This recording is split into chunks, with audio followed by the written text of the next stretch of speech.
La Poche Bleue, une présentation de La Cage Chez Vous et d'AutoHebdo.net.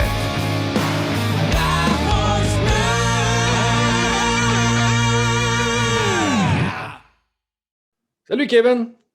Salut, ça va? Yes, salut Kevin. Ça va bien? Ouais, pas peur. Me voyez-vous quand même assez bien? Ouais, on t'entend bien. En tout cas, la grosse voix elle sonne bien dans le micro. Ah, c'est bon. Je suis dans mon auto, fait que c'est peut-être pas super évident, là. C'est la Pas seule grave. place. Hey, tu sais quoi, t'es pas la première entrevue dans une auto. On a eu Luc Robitaille qui a fait ça aussi. Ah ouais?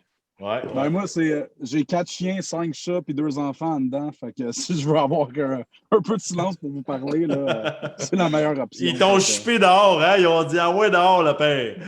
Ouais, c'est ça, exactement. Comment se passe en ce moment avec la pandémie et tout? Comment se passe ton milieu? Ben, nous autres, honnêtement, là, on n'a pas vraiment arrêté. La seule différence, c'est qu'il n'y a plus d'amateurs de lutte dans les salles où on fait nos galas de télévision.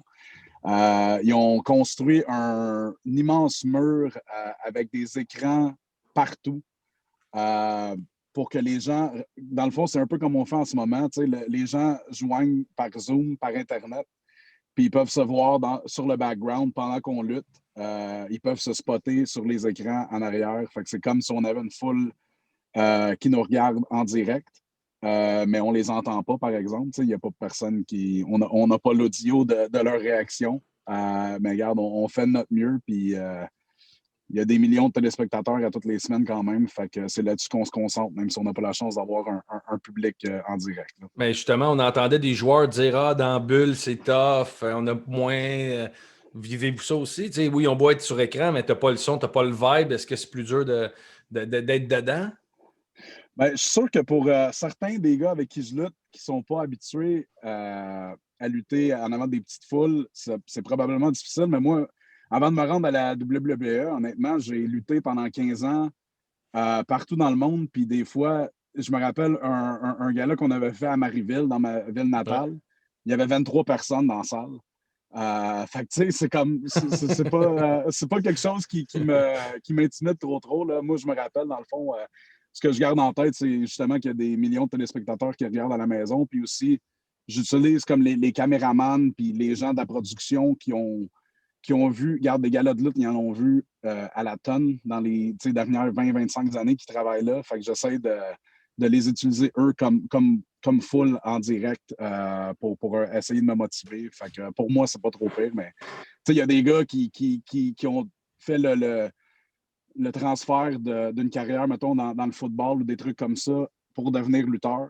Ils n'ont jamais lutté en avant des minuscules foules. Ils sont habitués aux foules de la WWE. Fait qu'eux autres, je pense que c'est un ajustement pas trop évident. Ça commence comment, là? On revient en arrière, là. Kevin Steen, là, ça commence là, le nom de famille, tout ça. C'est quoi le déroulement d'une carrière? Tu sais, un joueur de hockey, c'est toujours la même affaire. C'est hockey mineur, tu continues, tu montes jusqu'en haut. Toi, tu as commencé ça comment? Un petit gars de Marieville, tu sais, on s'entend que c'est un big deal pareil, là, un petit Québécois dans la WWE. Là. Ben, honnêtement, ça a commencé. Tu sais, j'ai joué au hockey quand j'étais petit, puis j'ai eu un cheminement pas mal normal, je te dirais, de la plupart des jeunes Québécois qui jouent au hockey. J'ai joué au baseball une saison, j'ai joué au soccer avant de me. Je me suis cassé la jambe pendant une pratique au soccer avant de commencer la saison quand j'avais 11 ans. Ça a terminé ma carrière glorieuse de joueur de soccer. Mais j'ai joué au hockey jusqu'à l'âge de 13 ans, mais quand j'avais 11 ans, en fait, mon père a loué une cassette de lutte. Je l'ai regardé avec lui, puis quand la cassette a fini, je savais que c'est ça que j'allais faire dans la vie. Ah ouais? Fait que j'ai commencé, puis tu sais, c'est devenu une obsession immédiatement. Puis mes parents m'ont toujours encouragé, ils ont toujours cultivé cet intérêt-là. Donc, par après, ils ont commencé à payer pour tous les pay-per-views, puis tous les éléments. Tu sais, comme ils m'ont amené au forum, puis au Centre Bell pour voir les galas en direct. Puis quand j'ai eu 14 ans, ma mère a trouvé une école de lutte dans une grange. Je pense que c'était à Saint-Césaire, si je ne me trompe pas. Puis c'est comme ça que j'ai commencé, mais je me suis juste entraîné dans la grange pendant à peu près un mois parce que la grange s'est effondrée, puis c'était en ruine, fait que l'école de lutte a fermé. Ouais, puis après, à 15 ans, j'ai commencé à m'entraîner à Montréal, à l'école de lutte de Jacques Rougeau, puis ça a fait de boule de neige depuis ce temps-là. Là. Mais c'est quoi qui, tu sais, dans la lutte, c'est quoi qui t'allume le plus? C'est-tu le, tu sais, parce qu'il y a du acting, dans le sens que, tu sais, vous avez des scénarios, vous vous chicanez en cam, il y a des combats, de la lutte, des prises. C'est quoi là-dedans qui t'excite? C'est où que tu vas chercher l'adrénaline puis ton trip? C'est dur à identifier, genre, la chose en tant que telle qui m'a accroché quand j'étais jeune, puis qui, tu sais, qui m'a fait décider que c'est ça que j'allais faire dans la vie, là. Fait que je peux Ouais. même pas, tu sais, je peux même pas le décrire en mots concrets.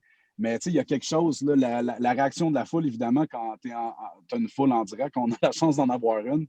Même si c'est, mettons, 23 personnes à Marieville, comme j'en ai fait l'expérience à l'époque, où, tu sais, 100 000 personnes au Texas à WrestleMania, d'être capable de faire ressentir à des gens des émotions que tu veux. Puis, tu sais, des fois, quand tu penses à ton combat, puis tu penses à certaines prises ou certaines séquences, puis tu es capable de prédire comment ils vont réagir, puis après ça, tu vas l'exécuter, puis tu as la réaction que tu veux.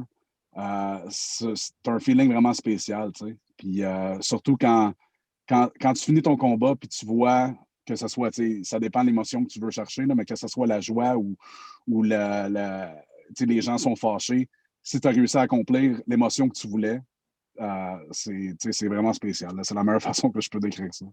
Comment ça se passe? Ah, Tu c'est sais, hot, un joueur de hockey, il est repêché, il met son habit, il va au repêchage. L'appel WWE, y a-tu des recruteurs? Y a-tu quelqu'un qui t'a vu sur vidéo? C'est-tu toi qui appliques? Comment que ça fonctionne?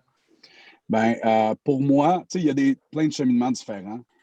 Comme je te dis, il y a certains gars qui vont sortir d'un sport professionnel, que ce soit le football ou même la lutte gréco-romaine, les Olympiques, n'importe quel sport.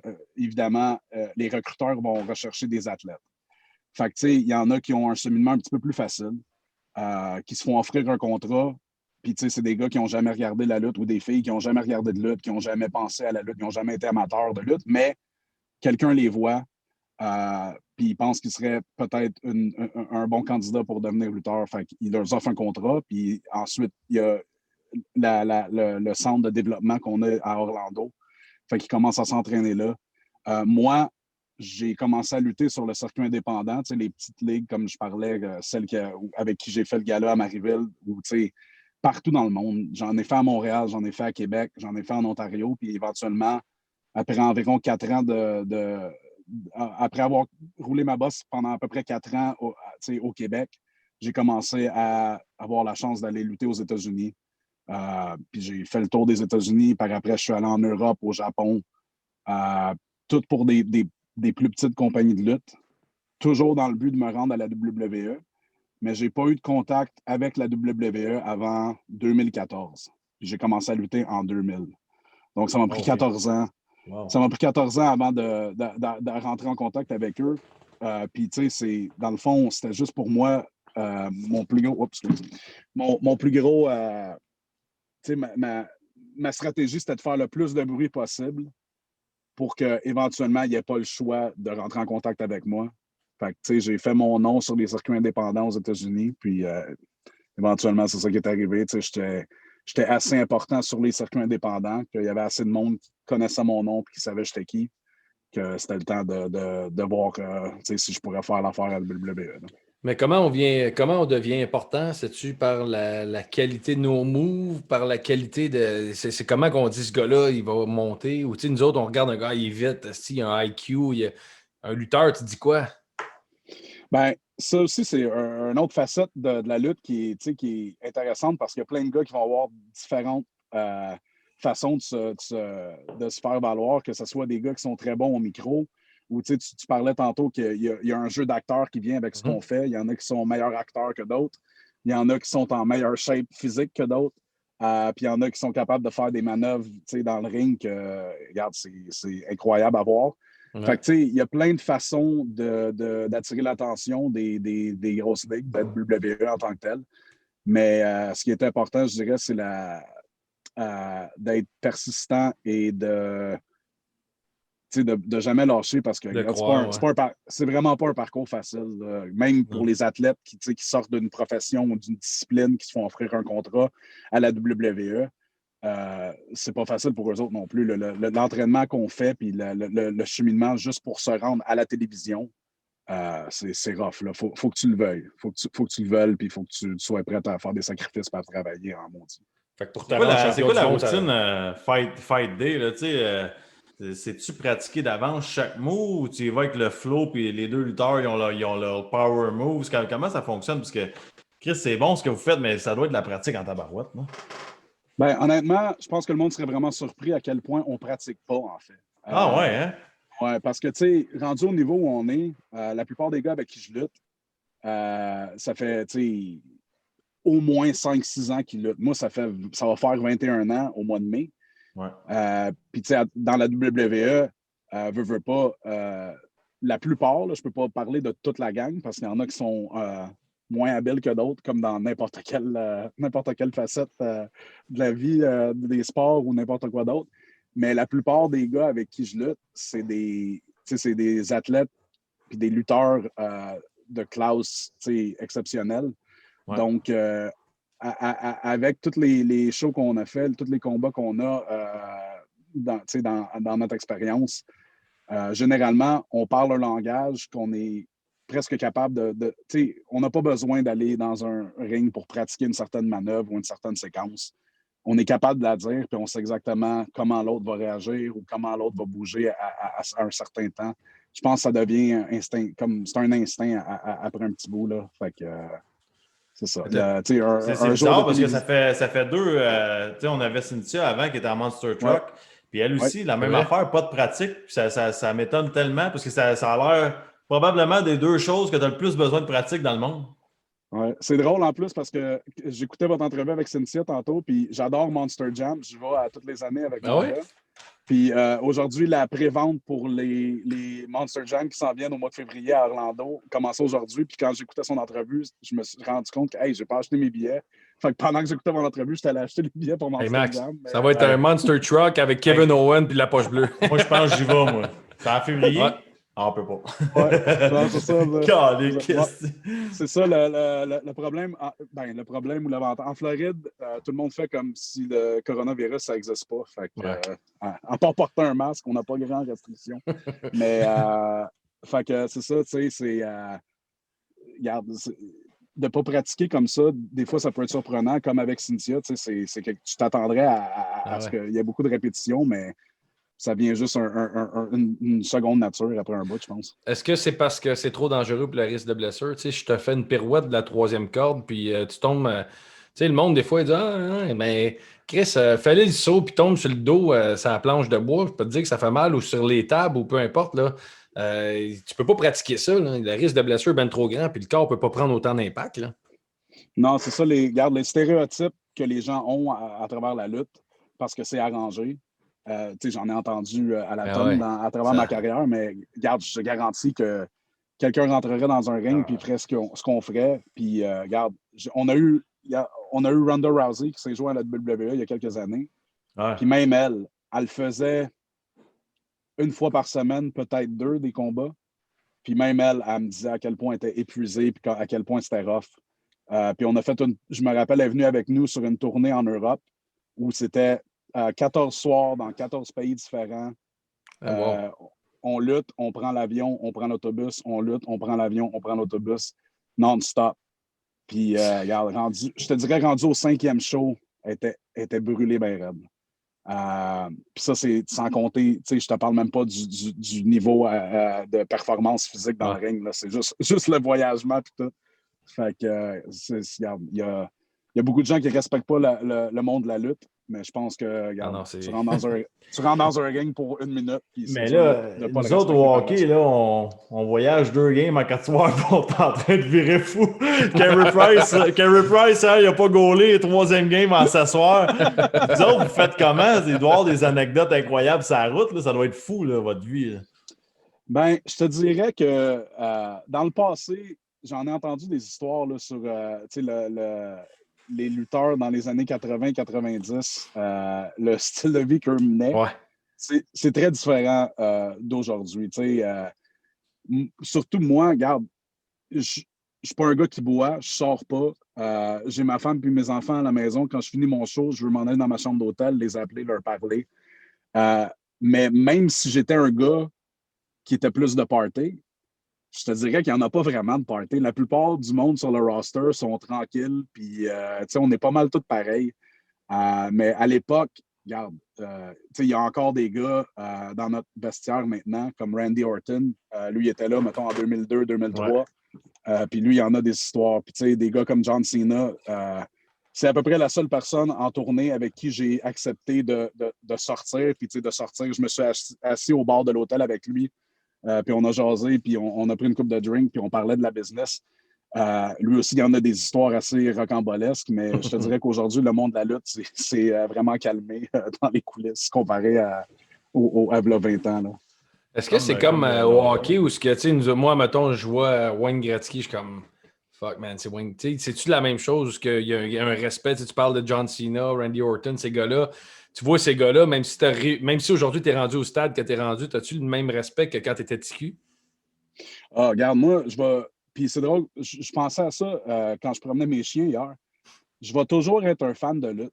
Puis je pense à la lutte constamment, c'en est presque une maladie. Puis ma femme, je suis vraiment chanceux d'avoir une femme qui accepte ça, puis qui deal avec le mieux qu'elle peut. Mais c'est justement ça hier qui m'a rentré dans la tête pour une raison quelconque, à quel point j'ai eu la chance de côtoyer du monde que je regardais quand j'avais 15-16 ans.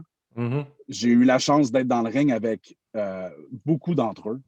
Puis, mais moi, c'est jamais quelque chose qui me garde. C'est toujours quelque chose qui va rester spécial, que ce soit d'être dans le ring avec Randy Orton ou John Cena, ou Cynthia parlait d'avoir rencontré The Rock. Ouais. Je l'ai rencontré à plusieurs reprises, puis on se parle de temps à autre. Même chose avec Steve Austin. Puis pour moi, le gars qui m'a fait décider que je voulais être lutteur, c'était Shawn Michaels. Quand j'ai vu son match sur la cassette que mon père avait loué. Exactement, ouais. C'est ça. Ça devait être les chaps qu'il y avait pendant son entrée, je sais pas. Là, mais, on essayait toute sa danse, c'est ça? Ah, tu l'as essayé, toi, Guy? Oui. Je peux te dire que j'étais pas chic. De voir Shawn Michaels, à l'époque, j'étais vraiment petit, j'avais 11 ans, mais le monde pensait que j'avais 7-8 ans. Fait que quand j'ai regardé la cassette, Shawn Michaels, c'était le plus petit lutteur sur le show, mais de loin le meilleur. Fait que dans ma tête, je me suis dit, si lui est capable, pourquoi pas moi? Mm-hmm. Fait que la première fois que je l'ai rencontré, j'étais vraiment abasourdi, puis starstruck. Mais maintenant, je le côtoie de façon régulière, puis c'est même à ça, c'est quelque chose qui sera jamais. C'est pas quelque chose que je prends pour acquis dans le sens que c'est Shawn Michaels. Je suis toujours impressionné, puis ils vont toujours rester des idoles pour moi. Fait que c'est vraiment trippant. Non? Moi, je suis allé dans le coin avec Zdeno Chara, ça m'a marqué à quel point il était raide. Toi, c'est qui à la lutte, mettons, t'en pognes un, puis tu te dis, tabarouette, ça, c'est un homme, ça. Des mains en achigan. Des mains en métal, là, qui te pognent les triceps, là. Ben, regarde, il y en a beaucoup qui fit cette description-là. J'ai été dans le ring avec Brock Lesnar, puis ça, c'est probablement un des plus. C'est probablement un des plus solides. Par contre, je te dirais que Bobby Lashley, qui lutte présentement à Raw, attendez, boys. Un petit ouvrage de porte, j'aime ça. Non, mais c'est ça qu'on aime à Poche Bleue. On veut des entrevues de même. En habit droite, là, avec un micro, c'est pas ça qu'on veut. Ça, le pain, t'es-tu game de nous amener au drive-thru, à Poutine chez ma tante au coin de la rue? Le pain, c'est que j'ai demandé à ma femme de me prêter sa petite ring light qu'elle a, genre, pour ses selfies. La batterie est morte. Fait que, ça fait pas grand-chose, en tout cas.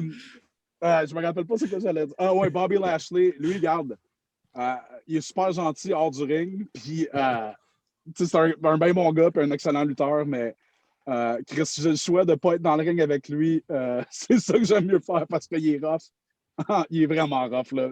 Quand il te slam, il essaie de te passer à travers le ring. C'est aussi simple que ça. Puis, une fois de temps en temps, c'est pas la fin du monde. Puis j'en ai vu des verts et des pommeurs dans ma carrière, mais quand tu luttes contre lui, mettons, justement, sur une tournée européenne, 6 soirs en ligne, là, le 6e est rough. Y a-tu des fois que la rivalité s'emmène en dehors du ring, puis là, tu viens dans le ring, puis tu l'haïs pour de vrai? C'est sûr que tu t'entends pas avec tout le monde. Pour moi, je parle d'expérience. Il y a un gars en particulier avec qui on s'entend juste pas, on n'est juste pas compatibles. Mm-hmm. Puis dans le ring, on devrait travailler ensemble de façon. Parce que c'est un excellent lutteur. Puis, tu sais, on devrait être capable de travailler ensemble puis d'avoir des bons matchs. Mais pour une raison quelconque, ça ne fit pas. Ah ouais, hein? Puis, c'est arrivé l'an passé les choses ont commencé à s'envenimer un petit peu dans le ring. Mais, tu sais, on essaie de rester le plus professionnel possible. Puis, une fois, tu sais, je te dirais qu'une fois qu'il y a un coup de poing solide qui se donne d'un bord puis qui se fait. Tu redonnes le coup de poing. Je pense que c'est généralement comme une règle d'or qu'on a, que, regarde, on finit le combat puis on délira avec ça dans le vestiaire. Là. Fait qu'on essaie de garder ça le plus professionnel possible dans le ring en tout temps, mais c'est sûr que tu t'entends pas avec tout le monde. Là. Comme vous autres dans les vestiaires, je suis sûr qu'il y avait des gars de qui vous étiez moins friands. Là. Ça fait juste partie de la vie. Non, 100%. C'est-tu vraiment comme des équipes séparées où on peut-tu s'imaginer les lutteurs, les lutteuses, tout le monde arrive en même temps à l'aréna, puis c'est un crew ou c'est vraiment toi, tu arrives avec ton sac tout seul, tes écouteurs, puis tu te concentres, puis tu parles pas tant que ça aux autres? Non, regarde, c'est comme on a deux. La WWE, on est séparés par deux émissions de télévision. En fait, il y a Raw et SmackDown. Fait que les deux émissions ont des rosters différents. Mais tu sais, puis ça change à toutes les années, mais c'est sûr que tu sais, il y a des gars et des filles qui vont voyager ensemble sans arrêt, qui vont de ville en ville, évidemment, quand on voyageait avant le virus, de ville en ville sans arrêt, puis tu as tes partenaires de route avec qui tu te tiens beaucoup plus, puis tu vas aller t'entraîner avec eux, tu vas aller manger avec eux. Tu vas booker ta chambre d'hôtel dans le même hôtel pour que le matin, ça soit plus facile. Moi, personnellement, je voyage tout seul. Ou je voyage avec l'autre Québécois, Sami Zayn, nos carrières ont été liées une à l'autre depuis 2004. Lui, il vient de Laval, right? C'est ça? C'est ça, oui. Il a grandi à Laval. Puis, je dirais qu'on est plus frères qu'amis parce qu'on s'est comme pas choisi. On s'est comme ramassés ensemble. Puis les compagnies américaines ont commencé à nous faire venir pour leur gala de lutte ensemble. Fait qu'on même si on ne se serait pas aimé, là, on n'aurait pas eu le choix d'être ensemble. On a été jumelés, puis that's it. Fait que, si je ne voyage pas avec lui, moi, je voyage tout seul, puis je passe mon temps, comme je vous disais, à parler à ma femme et mes enfants sur la route.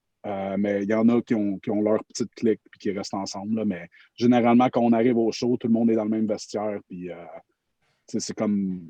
Il y a un sens de famille, veut pas, parce qu'on est sur la route et on passe tellement de temps ensemble que c'est inévitable.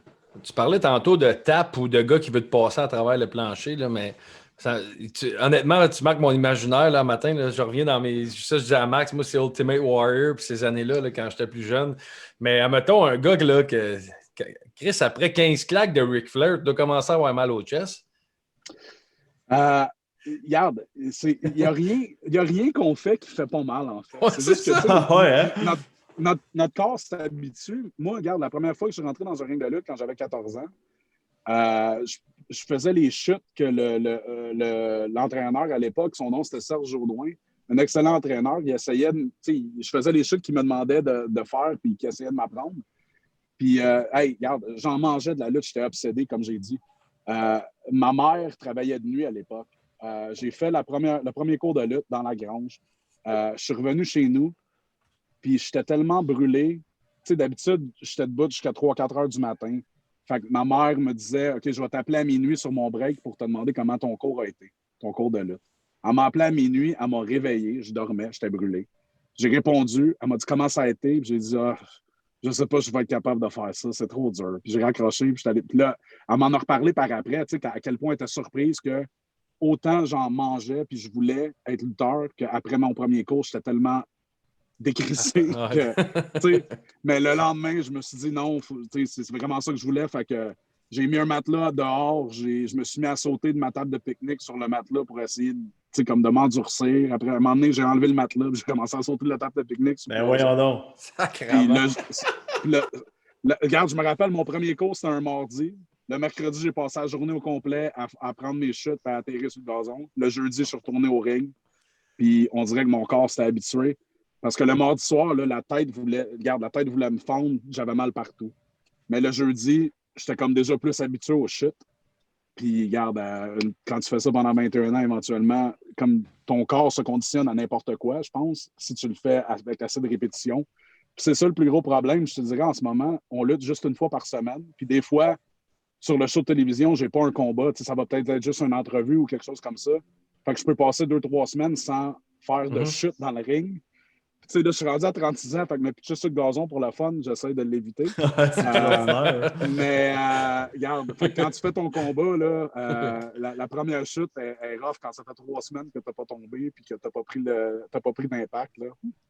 C'est-tu déjà arrivé, sûrement, là, tu nous parles de ça, là, les gars au hockey jouent le pied cassé, blessure pendant le jeu. Toi, c'est-tu déjà arrivé que tu as fait en plein milieu du show, tu es comme comment je vais faire pour finir ça? Là?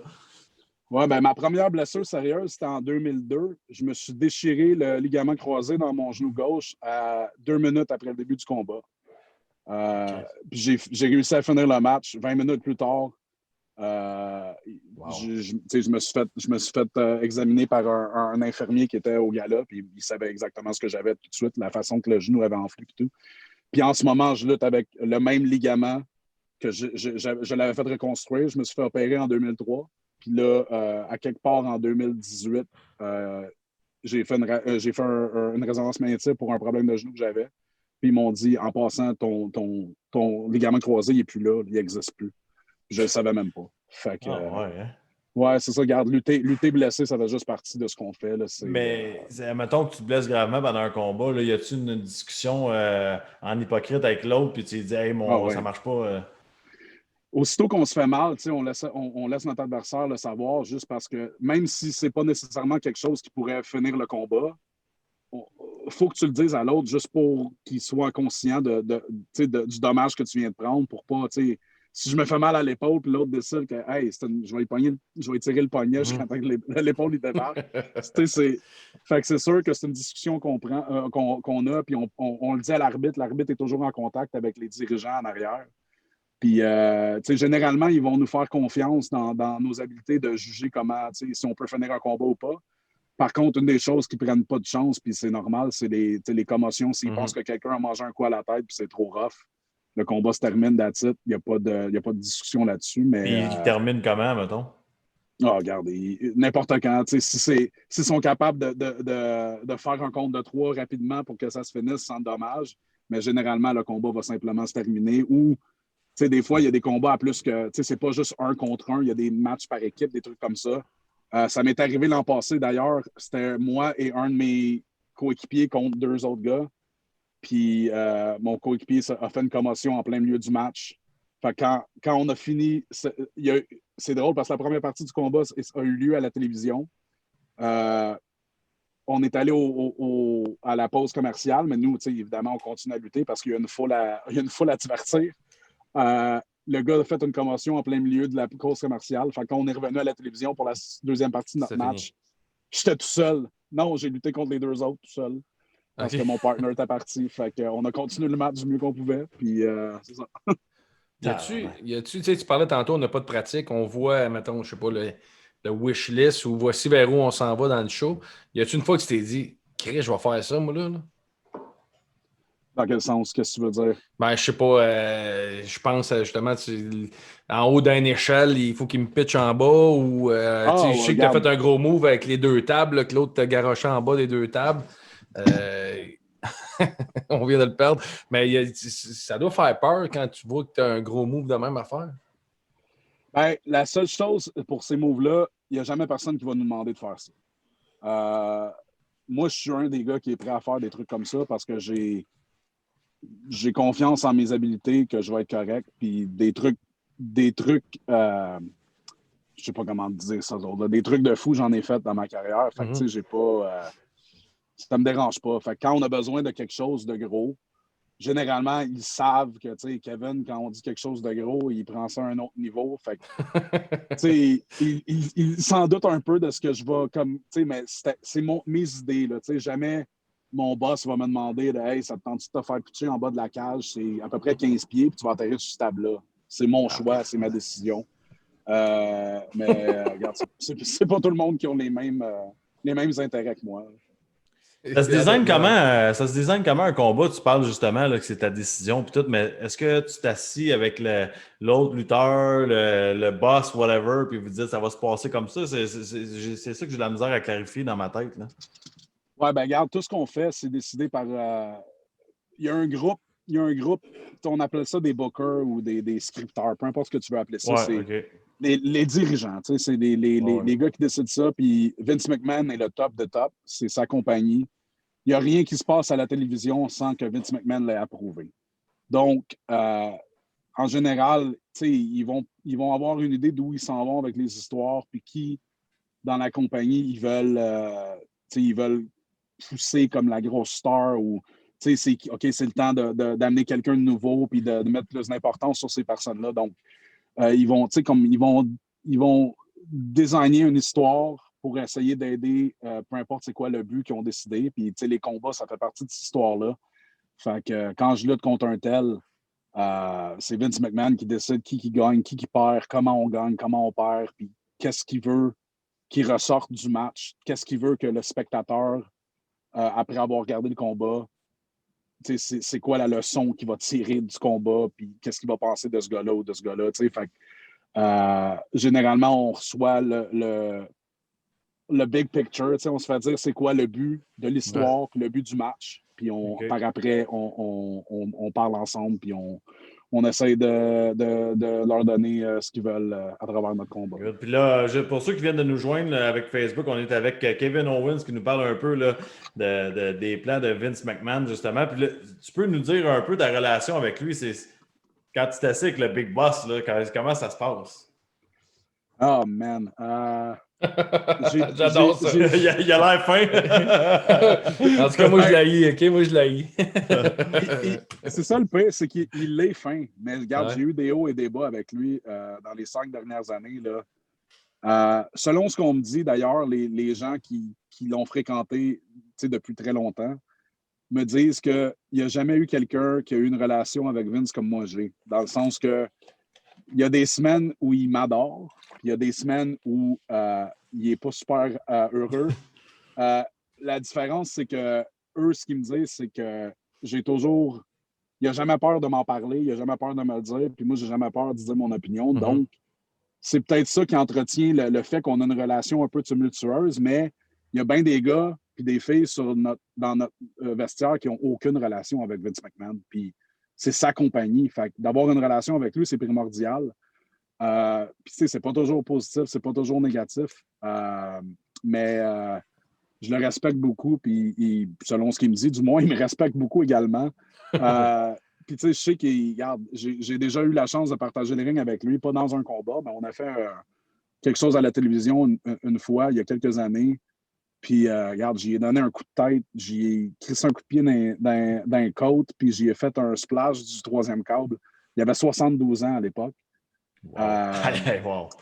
Fait que, tu sais, qu'il y ait cette confiance-là en moi, puis, tu sais, c'est pas. Regarde, je pense qu'on peut compter sur 2 mains le nombre de gars à travers les années qui ont eu la chance de faire quelque chose comme ça avec Vince McMahon. Mm-hmm. Puis, je pense que je suis pas mal un des derniers. Fait que, tu sais, c'est vraiment. Mais, tu sais, un coach, par exemple, au hockey, il va te donner de la merde, un turnover, t'as manqué ton hit, t'as pas bloqué le shot. Là, tu parles de la relation que des fois, il est en tabarnak, puis toi, tu lui donnes. Ça accroche où, mettons, à cause de quoi? J'essaie de figurer le. Des fois, honnêtement, s'il y a un combat, que lui, dans sa tête, il voyait le combat se dérouler d'une certaine façon, puis c'est pas comme ça que ça va. Quand on revient, tu sais, moi, la première chose que je fais quand je reviens du combat, c'est que je vais voir Vince McMahon qui est assis à sa table, avec son écran et ses écouteurs pour parler à la production et toutes ces affaires-là. Il y a bien du monde qui l'évite parce qu'ils ne veulent même pas prendre la chance qu'ils soient en crise contre eux autres. Mm-hmm. Okay. Moi, je vais puis je confronte la réaction puis parce que je trouve que c'est important de savoir ce qu'ils pensent. Il y a des fois, je vais revenir puis il est vraiment heureux. Regarde, honnêtement, je suis chanceux parce que la plupart du temps, il est très heureux. Mm-hmm. Mais il y a eu des fois où je suis revenu puis il était déçu en crise, puis il y a eu des fois où il était vraiment fâché, puis des fois, ça peut être rien. Là. J'ai un combat, j'avais fait un coup de pied. J'ai fait un coup de pied dans le dos d'un gars, puis j'ai fait comme si je venais de kicker un field goal au football. Puis il l'a tellement pas trouvé drôle. Les 10 000 personnes. Les 10 000 personnes dans l'aréna, ils ont trouvé ça très drôle, mais lui... On va dire de quoi? C'est parce que ça commence à être des gros kickers en hostie, là. On va te dire tout de suite. Fait que, tu sais, regarde, c'est des trucs comme ça où des fois, c'est une entrevue que j'ai, le ton que j'avais dans une entrevue qu'il n'a pas aimé ou qui pensait OK, ça il est devrait être si piqué différent. que ça, là. C'est... Ouais, regarde, Wow! il sait ce qu'il veut. Ah non, mais c'est correct. Mais justement, comme lutteur, tu sais, tu deviens champion, puis là, on te dit, ben, peu importe, là, tu vas perdre ce combat-là, ou est-ce qu'il y a une fois que tu dis, Chris, je pense pas que c'est le temps que ça arrive là? As-tu Ah ouais. l'opportunité de débattre ton point? Dis, donne-moi 2-3 semaines, si je vais arriver Ouais, là, ou... la discussion Ouais. pour ça se passe comment? Ben, regarde, veut pas, c'est sa compagnie, fait que ça va toujours être Ouais, c'est son c'est lui mot qui à a la le fin. dernier mot. Par contre, il est toujours, sa porte est toujours ouverte, du moins de mon expérience. Je ne sais pas si tout le monde peut dire la même chose, Mhm. mais de mon expérience, sa porte est toujours ouverte pour aller discuter quand tu n'es pas en accord avec quelque chose ou un plan ou si tu as une façon différente de faire les choses puis tu veux la suggérer. Ça ne veut pas dire qu'il va dire oui, mais il va t'écouter puis il va te donner son opinion de pourquoi ça marche ou pourquoi ça ne marche pas. Puis des fois, c'est arrivé une couple de fois où je suis allé donner mon opinion puis il m'a dit non, on le fait comme je l'ai dit. Puis il m'a pas donné raison. That's it, that's all. Mais tu sais, il est toujours prêt à écouter. Fait que oui, on a la chance de donner notre opinion. Si on veut la prendre, absolument. Puis pour moi, c'est le plus beau moment, que ce soit à boxe ou UFC, pour toi aussi, là, le choix de la chanson, quand tu rentres là, dans l'édifice pacté, là, c'est un esti de thrill, là, sérieusement. Là.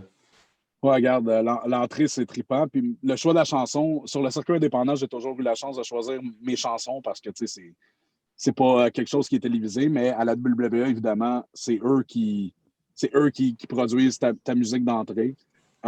Puis la chanson que j'ai en ce moment, je ne l'adorais pas au début, mais avec le temps, je suis tellement habitué de l'entendre, puis maintenant, ça fait pratiquement partie de moi. Puis récemment, c'est drôle parce que je dois en passer un mois à parler aux créateurs de la musique d'une nouvelle chanson, puis ils m'ont envoyé tellement d'exemples. OK, celle-là, est-tu correct? Puis là, je leur donnais des commentaires, je leur disais non, non, non. Puis en bout de ligne, je me suis rendu compte que la raison pour laquelle je détestais toutes les chansons qu'ils m'envoyaient, c'est parce que c'était pas celle que j'avais déjà. Fait que j'ai comme abandonné. J'ai dit, je ne vois pas pourquoi je la changerais. Je suis tellement habitué. Puis le monde l'associe avec moi de toute façon. Puis, tu sais, elle pompe le monde, là, justement. Quand l'aréna est pleine, puis les premières notes de guitare frappent, le monde savait exactement c'est qui s'en vient. Fait que pourquoi changer ça? C'était Hey, que... Sauves-tu, Comment ça fonctionne, les contrats? Est-ce que c'est comme UFC, mettons, on te signe 5 galas ou on te signe 1 an, on te signe 3 ans? Ouais, ben c'est des années. Là. Des Généralement, c'est années? des contrats de 3 ans, ouais. Puis on est lié à la WWE en exclusivité pendant ces années-là, là, peu importe le nombre Mais tu d'années. dirais, c'est combien de shows par année, mettons, ton contrat? Quand on faisait les Mettons shows pas à de toutes les COVID, semaines, là. quand j'ai commencé en 2015, j'étais sur la route 5 jours semaine, fait que 5 shows par semaine. On faisait les galas non télévisés vendredi, samedi, dimanche.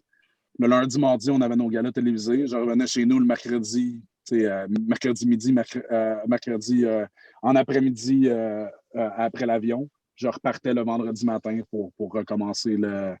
Puis ça, c'est quand sans parler des tournées internationales. Ces tournées-là, généralement en Europe, c'est 2 semaines, puis on fait ça 2 fois par année. Puis comme je disais, c'est 14 shows en 14 jours pratiquement. Ou on va au Japon, on va en Australie, on va partout. Wow. Là. Wow. Fait que je te dirais facilement 200 shows par année, sinon plus. Dans les boys? J'aime ça la pause ouvrage de porte parce que ta petite lumière à make-up, elle marche plus. J'aime ça. Je l'ai enlevé la lampe.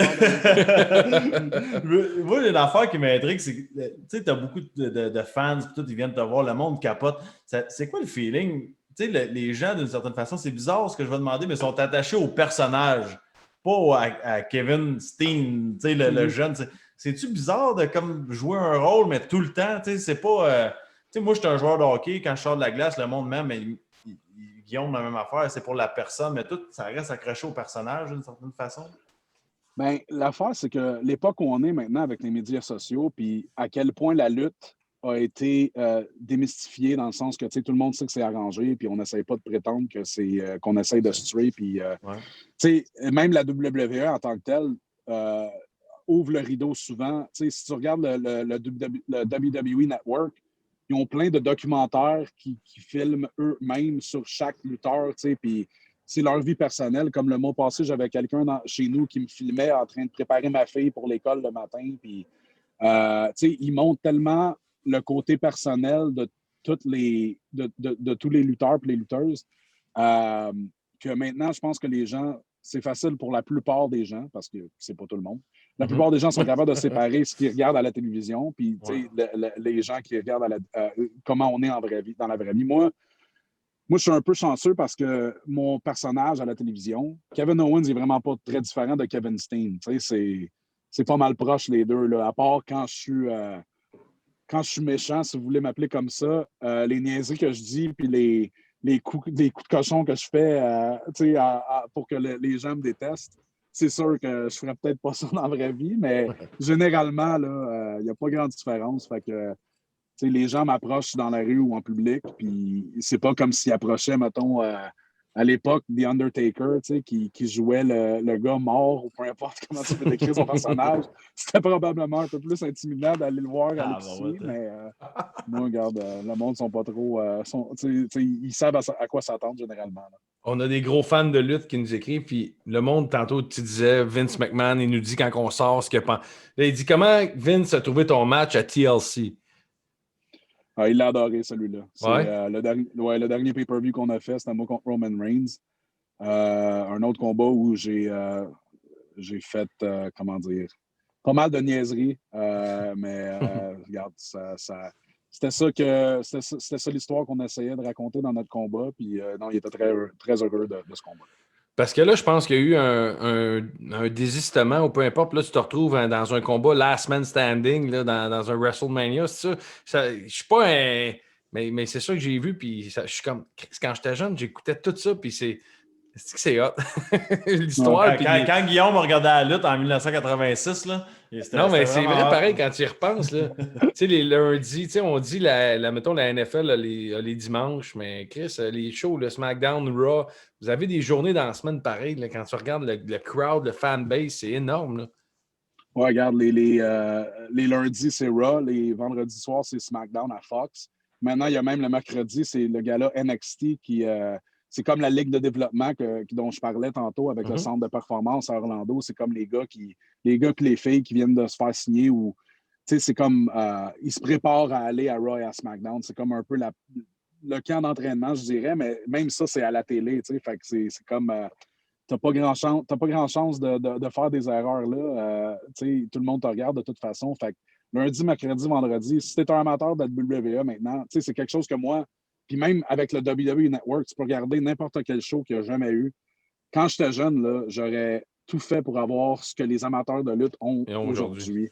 Ah ouais, regarde, j'y pensais sans arrêt d'ailleurs à l'époque. Là, qu'est-ce que j'aimerais ça qu'il y ait un poste qui fait juste jouer de la lutte 24 heures sur 24.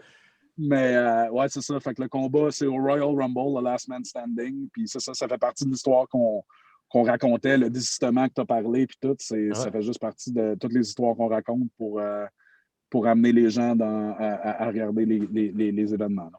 Une des dernières questions de mon côté, là, parce que tu es quand même dans le char et tu ouvres la porte, là, mais tu es à Orlando, il ne doit pas faire si frais que ça. C'est moins peu qu'Enzo. Il est moins peu qu'Enzo, c'est ça. Oui, il est moins peu qu'Enzo. La création du personnage, là, tu sais, comme mettons Undertaker, y a-tu un designer de personnage ou c'est le gars, il arrive et il dit « Moi, je suis l'Undertaker ».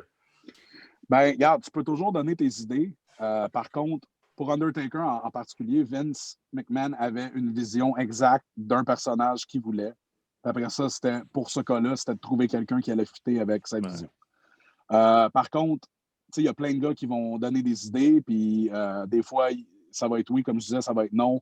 Mais il y a une équipe créative. La WWE, c'est immense. On a un département de marchandises, on a un département de design, on a un département pour tout pratiquement. Fait quand quelqu'un donne une idée ou un des scripteurs ou Vince McMahon lui-même a une idée pour un personnage ou n'importe quoi, ça passe à travers tellement de départements différents pour... Il y a des gars qui vont faire des dessins de OK, selon ce que Vince a dit, le personnage devrait ressembler à ça. Fait qu'il devrait être habillé comme ça ou ça devrait être ça, son costume de lutte, des trucs comme ça. Certaines choses qu'on peut mettre sur des produits de marchandises si ce personnage-là est assez populaire. Plein de trucs comme ça. Fait que, il y a plein de façons différentes pour la création d'un personnage. Mais généralement, regarde, la machine de la WWE, quand ça vient à créer une identité et des trucs comme ça, regarde, c'est. Il va vraiment chercher un gars, dans le fond, ou une fille qui fit dans le costume que lui avait créé. Là.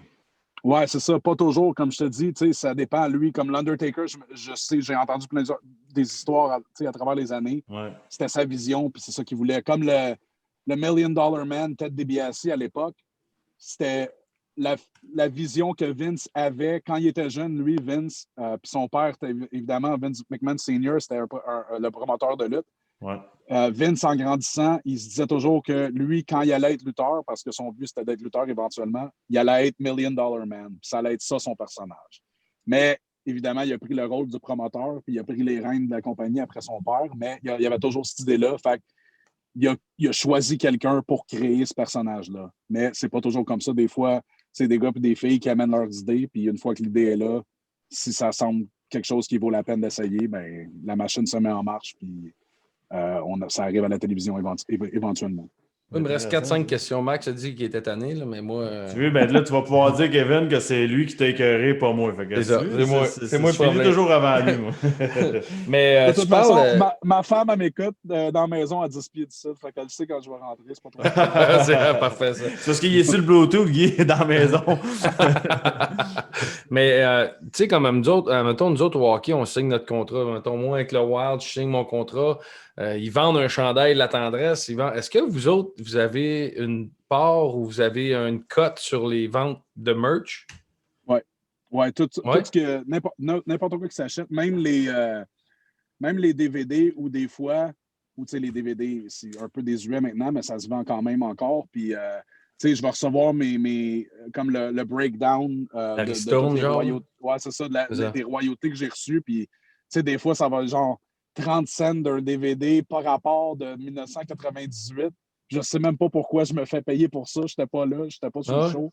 Mais tu sais, tout ce qui se vend dans la compagnie, si on a une certaine un lien quelconque avec, on est payé pour ça un pourcentage. C'est bon, ça va, c'est tant mieux. Puis, est-ce qu'il y a une... Celle-là, un peu de niaiseuse, mais tu sais, comme nous autres, on a l'association des joueurs. Y a-t-il une association des lutteurs?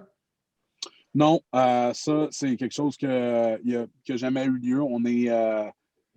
Tous les lutteurs ont toujours été comme indépendants, que ce soit sur les circuits indépendants ou la WWE. On n'a pas d'association en tant que telle. Tout le monde deal avec leur propre contrat. Il n'y a pas, comme il n'y a pas de, je sais pas, de syndicat, comment tu veux l'appeler ça. Il n'y a pas d'association. Tout le monde est indépendant. Là. OK. Non, excuse-moi. Puis si mes questions sont pas bonnes, tu me dis. Non, mais c'est bon, c'est bon. Ça, non, mais c'est juste que je l'écoute parler, puis je suis comme tabarnak. Non, mais on parle des conditions de vie souvent. Puis tout, Chris, il voyage en sacrament. À un moment donné, c'est qui protège le lutteur? C'est quoi le plus haut que tu as eu comme point payant sur ta carte de voyagement? Le plus gros salaire, tu veux dire? Non, mais quand tu bookes tes voyages en Australie. T'es Air Miles. Air Miles, c'est quoi le plus haut que tu as monté? Okay. On parlera pas de salaire, on veut pas rentrer là-dedans. Non, c'est ça, je m'en allais dire, je pense que je vais garder cette réponse-là pour moi. Non, on ne veut pas savoir. Pour ce qui est des Air Miles, regarde, Australie, c'est probablement le plus loin. Puis la chose qui est drôle, c'est que quand on fait une tournée en Australie, par exemple, ou au Japon, peu importe, on dirait que le show de télévision qui arrive avant, parce que généralement, on va faire Raw ou SmackDown, puis après ça, on va partir pour la tournée. Tu penses que, mettons, on s'en va au Japon ou en Australie, la logique, ça serait de, OK, ben le Raw ou le SmackDown, et... Oh, parce qu'on vient de passer une autre lumière. J'adore cette entrevue. Le Raw, le SmackDown d'avant serait à Los Angeles, pour que le vol soit un peu moins long. Non, regarde, on va avoir une tournée au Japon, fait que notre show va genre être dans le milieu des États-Unis à Chicago pour une raison quelconque, pour rajouter genre 3 heures de vol qu'on n'a pas besoin. Mais ouais, regarde, je pense qu'on a fait, si je ne me trompe pas, on a fait New York, Sydney une fois, puis je pense que c'est ça le plus long vol, c'était quoi, 14-15 heures peut-être, quelque chose comme ça. OK, il me reste 3 questions. Okay? Je te laisse aller. Questions. Après ça, je pense que Guy, moi, il sait déjà c'est qui le trou de cul. Là. Okay, je prends bien mon rôle. Hein? C'est pas vrai. C'est que c'est pas vrai. Comment est-ce qu'on vient à avoir le finisher de Stone Cold Steve Austin? Ouf. Ah, ben, celle-là est simple. J'y ai demandé, puis il a dit oui. Fait que je l'ai adopté en son honneur parce que, regarde, les prises de finition, c'est toujours bon d'essayer de se démarquer un peu puis d'avoir ta propre prise de finition. Puis pendant plusieurs années, je faisais un powerbomb où je dansais le gars dans les airs puis je le rattrapais quand il retombait. Mais éventuellement, je trouvais que trop de gars et de filles sur nos shows de télévision faisaient des powerbombs également. Puis, c'était peut-être pas la même chose exactement que moi, mais je trouvais que c'était trop proche. Puis je veux toujours me débarquer. Puis, veux pas, pour moi, le Stone Cold Stunner, c'était toujours le move de lutte le plus excitant parce que Ça a c'est marqué. tellement. C'est ça. Puis j'ai toujours été, regarde, Shawn Michaels a été la raison pourquoi j'ai voulu devenir lutteur, mais Stone Cold a toujours été mon lutteur préféré. Une fois qu'il est arrivé à la WWE, j'étais un fan fini de lui. Puis j'avais une bonne relation avec lui. Je l'ai rencontré en fait la première fois quand j'étais sur le circuit indépendant. Je l'ai rencontré de façon complètement bizarre à l'aéroport quand on s'en allait à Los Angeles les deux. Puis, il n'y avait aucune idée j'étais qui. Moi, j'étais juste un lutteur indépendant qui a vu Stone Cold, puis il fallait que j'y parle. Fait que je suis allé y parler. Puis, plusieurs années par la suite, quand je me suis joint à la WWE, on a reconnecté un petit peu. Fait que, j'avais une assez bonne relation avec lui qu'à un moment donné, je me suis décidé d'aller lui demander, si je prenais ta prise de finition, ça serait-tu correct? Puis, il faut que tu viennes avec un esti standing pareil, là. Ouais, c'est ça, ça prend. Si j'avais pas eu de relation avec lui, je serais jamais allé lui demander. Puis c'est probablement pour ça que la plupart des gens, je suis sûr que je suis pas le premier qui a pensé à ça. Mais dans le fond, je suis peut-être le premier. Il m'a dit, quand j'ai demandé, en fait, il a dit oui, absolument. Puis il m'a dit que ça faisait des années qu'il attendait que quelqu'un vienne lui demander. Fait que, moi, regarde, j'ai été chanceux d'être le premier. Puis il y a plein de monde qui le font, le Stone Cold Stunner dans la lutte. Puis ils n'ont jamais demandé, puis c'est bien correct. Mais moi, c'était juste une marque de respect. Surtout si j'allais le faire à la WWE, jamais je l'aurais fait sans son consentement puis qu'il l'approuve. Donc, c'est malade. C'est ça. Puis c'est un honneur pour moi d'avoir la chance de faire ça. Ben oui, c'est fou. C'est quoi déjà donné un conseil, Stone Cold? Oui, ben en fait, quand j'ai rencontré à l'aéroport en 2005, comme je te dis, ça faisait 5 ans que je luttais sur les circuits indépendants, puis je venais de commencer aux États-Unis pas longtemps avant. Fait que, quand j'ai eu Stone Cold à l'aéroport, je dis, regarde, je vais lui demander. Avant qu'il rentre dans l'avion, j'ai demandé, as-tu un conseil pour nous? J'étais avec Sami Zayn, puis les deux, on y a parlé un peu, il était super gentil, puis juste avant de rentrer dans l'avion, j'ai dit, regarde, un conseil. Puis le conseil qu'il m'a donné, puis je l'ai vraiment pris à cœur, c'est justement de toujours, en bon québécois, il m'a dit de toujours me faire aller la gueule, de jamais arrêter de parler puis de m'assurer que le monde m'entende. Parce que, des moves de lutte, il y a bien du monde qui sont capables de faire des moves de lutte, puis il y a toujours quelqu'un qui va être capable de faire un move de lutte plus impressionnant que toi. Mais si tu es capable de connecter avec l'audience par ce que tu dis, puis ils veulent t'entendre, tu vas avoir leur attention toujours. C'est bon.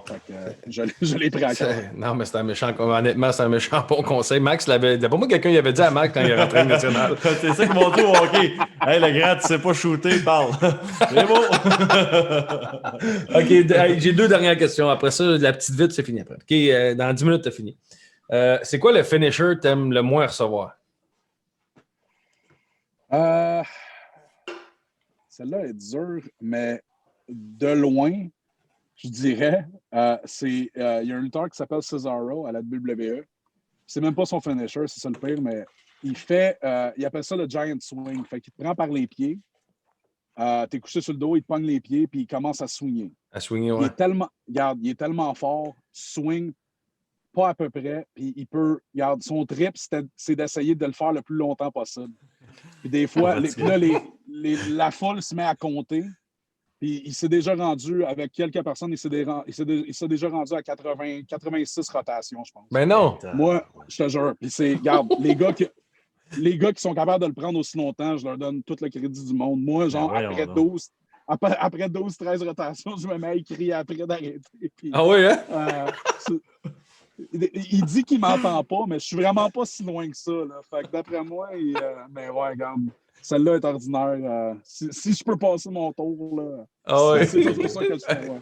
Ça, c'est ma dernière question. Moi, toute ma jeunesse, je me suis réveillé la nuit en pensant à Undertaker qui est couché puis qui se relève. Tu sais, là? T'as-tu déjà eu la chienne de te pogner compte ou de le voir ou de le croiser ou vraiment, vu que tu le connais personnellement, t'as jamais eu ça? Non, mais regarde, veux pas, tu sais, la première fois que je l'ai rencontré, j'étais au centre de performance, je venais de signer avec la WWE. Puis il fallait que je fasse comme un match, je sais pas comment l'expliquer, un match d'exhibition Ouais. juste pour les entraîneurs puis les autres gens qui étaient au centre de performance. Puis Undertaker était là. Puis on ne savait pas qu'il allait être là, il s'est juste pointé de nulle part.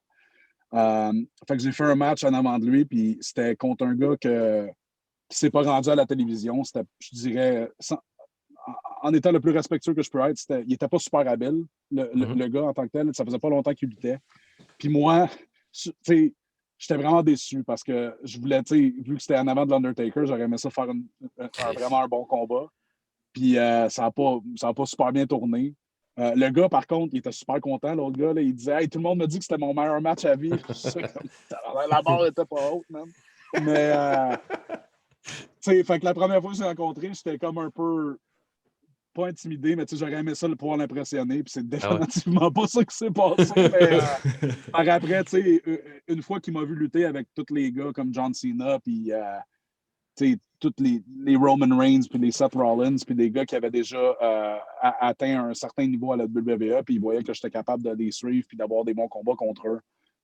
C'est devenu un de mes pairs, comme un de mes collègues, en fait. Puis j'ai eu la chance de lutter contre lui au Madison Square Garden, qui est, pour la lutte. Dans le monde de la lutte, c'est l'aréna la plus... c'est un lieu sacré, fait que c'est quelque chose que je suis vraiment chanceux d'avoir fait.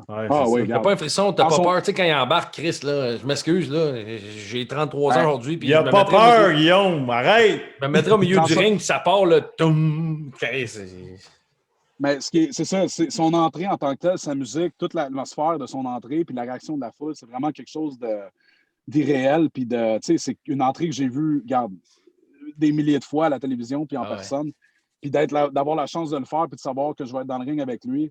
Puis ce qui est le plus trippant de ce soirée-là, pour moi, c'est dans les coulisses, justement, c'est quand on parlait du match, on était 6 dans le combat, c'était 3 contre 3, puis quand c'était le temps d'arriver au point, OK, Undertaker rentre dans le ring, qu'est-ce qu'on fait? Il m'a choisi comme le gars avec qui... c'est lui qui m'a choisi pour être dans le ring avec lui. C'est avec moi qu'il voulait faire la séquence. Puis j'ai donné des idées pour structurer le match qu'il a apprécié assez pour dire OK, c'est ça qu'on va faire. Cool. C'est comme le souvenir d'être dans le ring avec lui, c'est trippant. Mais le souvenir de savoir qu'il respectait mes idées et mes contributions, c'est encore plus spécial. Ça, c'est débile ce que tu viens de dire. Ah non, c'est malade. C'est cool dans ta barouette, ça. C'est débile. Wow, OK. wow. Hey, on fait une petite vite ou non, Max? Ouais, une petite vite parce que c'est 5 secondes, puis c'est le même qu'on finit, Guy, parce que là, il est dans son char. Parfait. Tabarouette, on s'excuse. Je l'aime, mon char.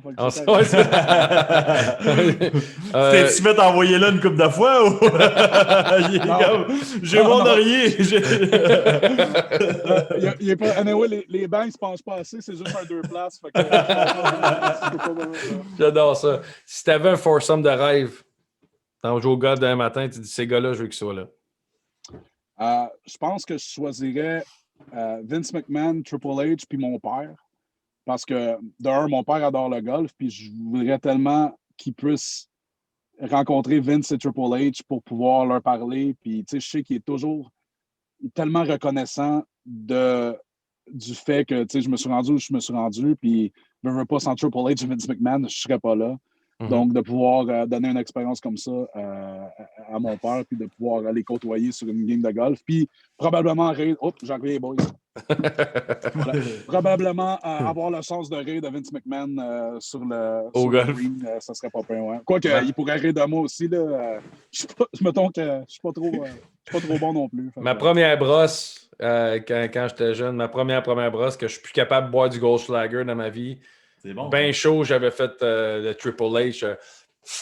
Le gros crachat d'eau. Ça, c'est ma première brosse que je me souviens. Puis l'autre question, c'est ta rencontre la plus impressionnante. Tu es dans un monde de célébrités. Y a-tu quelqu'un, un autographe, une demande, une rencontre qui t'a fait « Oh, wow, je peux pas croire. » là. Regarde, j'en ai rencontré des lutteurs que j'admirais, que ce soit The Rock ou Steve Austin ou Shawn Michaels ou Bret Hart, plein de gros noms. Vince McMahon lui-même. J'ai même rencontré Arnold Schwarzenegger, c'était vraiment cool, mais honnêtement, la rencontre la plus impressionnante qui m'a marqué le plus, c'est il y a quelques années, j'ai rencontré un jeune qui s'appelait Maxime, qui avait le cancer. Puis je l'ai rencontré en coulisses à la WWE avec ses parents. Puis j'avais été en contact avec lui avant. Puis c'est moi, tu sais, je me suis arrangé pour qu'il puisse rentrer en coulisses et rencontrer tous les lutteurs. La détermination puis le cœur que ce jeune-là avait à travers l'épreuve qui passait, c'est quelque chose qui a toujours resté avec moi. Puis malheureusement, Maxime est décédé en 2017, mais je pense à lui souvent. Puis, tu sais, j'ai pas eu la chance de le côtoyer souvent ou longtemps, mais il m'a vraiment marqué. Puis aujourd'hui, je rencontre d'autres enfants qui ont diverses maladies puis qui se battent pour leur vie. Puis je garde comme le souvenir de ma rencontre avec lui pour m'aider quand je rencontre ces jeunes-là. Fait que je te dirais que c'est Maxime. Ah, bravo, Kevin, c'est bon. Ouais, Ça. des T'es frissons, un modèle, ouais, ça donne des frissons. Un bon C'était gars, puis lui. ça paraît. Ouais. Honnêtement, c'était lui et ses parents, les modèles. Wow. Je me sens beaucoup plus chanceux de les avoir rencontrés qu'eux peuvent se compter chanceux de m'avoir rencontré. Wow. Bravo. Ben, on se considère super chanceux du temps que tu nous as offert, honnêtement. On te remercie. Puis ça m'a tellement rappelé de beaux souvenirs. Tu m'as même pas demandé le produit québécois que j'avais. Ben oui, c'est vrai. Ah, ben, ça, c'était écœurant. C'est juste ça que j'avais. J'ai même pas eu la chance de le faire. Puis je l'aurais bu comme elle a bu du sirop d'érable, mais j'ai pas eu le temps. En tout cas. Fait que là, Hey, attends. Hey, t'as-tu un produit québécois avec toi, quelque chose, Kevin? Je pense que attends une minute, c'est rendu ontarien, mais on va dire québécois pour Ouais, la c'est soirée. Là. Il y a sa sauce barbecue dans le char. Ça, j'aime ça. Là. Ça dit bois brillant. Ah, bon, t'es correct. Hey, ce gars-là, c'est une beauty. Incroyable. Oh, what a beauty. Merci beaucoup de ton temps, honnêtement, on apprécie énormément. Puis le chat, merci. et le monde capote, le monde respect, merci. Ouais. Je suis à genoux. Si le monde y rit, là, ils sont Juste un contents bon du Saint-Hubert Barbecue. C'est simple que ça. Il est chanceux, lui, parce que moi, je suis même plus capable de me mettre à genoux. Fait que... Ben, t'as de la toi, sauce. puis- T'as de la sauce. Ouais. Ben, c'est de la poudre pour le moment, mais Salut, Merci à toi, Kevin, merci beaucoup, beaucoup. Evan. Super apprécié. Merci beaucoup. salut les boys, merci beaucoup. Ciao, Bye. bye bye.